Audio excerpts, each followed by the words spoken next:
To be perfectly honest, this is the trilogy I never knew we were going to get. Or that we needed, for that matter.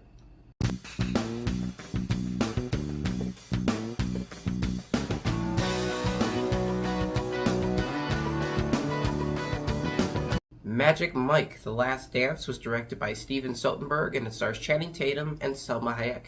And here, when Mike is offered a job by a very illustrious and well-off-to-do woman, he accepts only to fall in love with her and the two of them to decide they want to put his talents to use by creating a great show for everyone to see.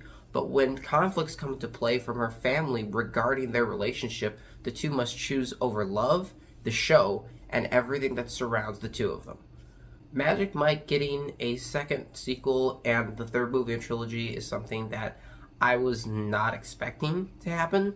It just didn't seem like a prospect that would happen in the real world because it has never been this larger than life thing. And while I've really had a lot of fun in the past with Magic Mike, I really like the first one. It's a fun bit of entertainment to me and I get my kicks out of it. It's just enjoyable to watch. And the second one was alright. I didn't think it really meant we are going to get any more. But somehow they managed to get Steven Soderbergh back so that he could make an attachment and make this a full rounded trilogy. But the thing is, does that all play in well? So let's talk about it. First of all, the main thing I want to talk about is, as I said, the return of Steven Soderbergh for this movie as director.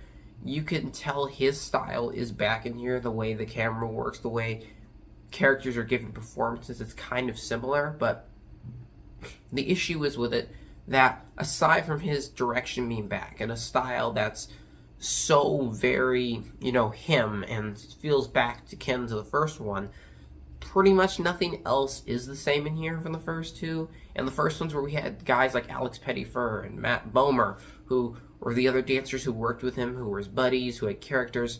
There's really no other dancers in this movie. There are dancers for the show, but they're pretty much just characterless. They're just there to dance with him for the show that they want to put on, and that's really just about it. Also, this isn't so much a movie like the first few about stripping, which was what kind of was the driving and selling part of it.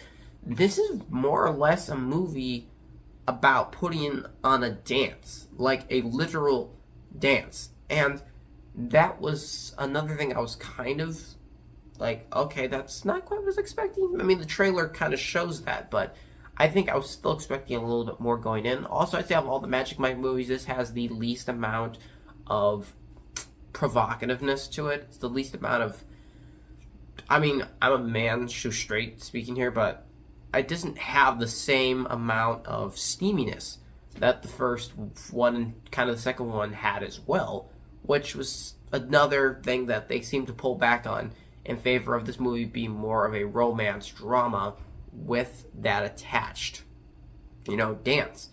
Channing Tatum offers a subdued performance in here as Mike. It's really good. He's really warm and nice guy. He's likable in here.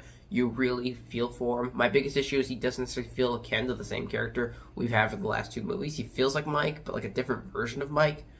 But overall, his performance is really solid in here, and Mike's a lovable character, and you want to see him succeed, and he's funny and entertaining. Of course, he can dance and wears almost no clothes for most of the movie.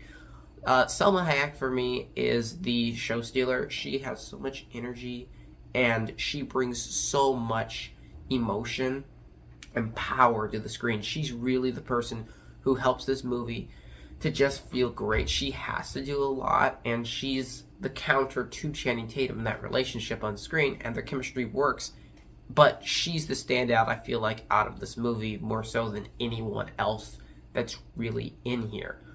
Another thing that I want to talk about when it comes to this movie that I actually do really like a lot is the actual show in the end. I think the show subsequently is really satisfying.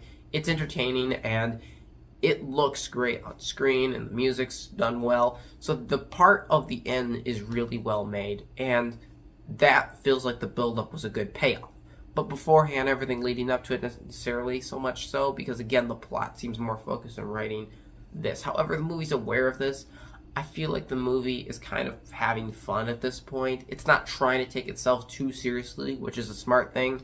It's trying to go for an enjoyable feeling and just take you away on Valentine's Day. And for the most part, I think it succeeds in that. I think Magic Mike Last Dance really does do a good job at just creating something that's pure entertainment for entertainment purposes and entertainment's sake, and move on with it. I don't know if this necessarily needed this third movie, but to be perfectly honest, I do kind of have a little more fun with this than the second one, which is crazy that I'm talking and comparing Magic Mike movies, but still, this one has a sense of fun to it, and it's got romance in it, and it's a bigger sense of cinematic. I think the other ones were big, but this feels grand. This feels like the big finale, which, I mean, is a compliment to it, but at the same time plays it a little safer maybe than the past ones did, in a way I think to get more people into the seats.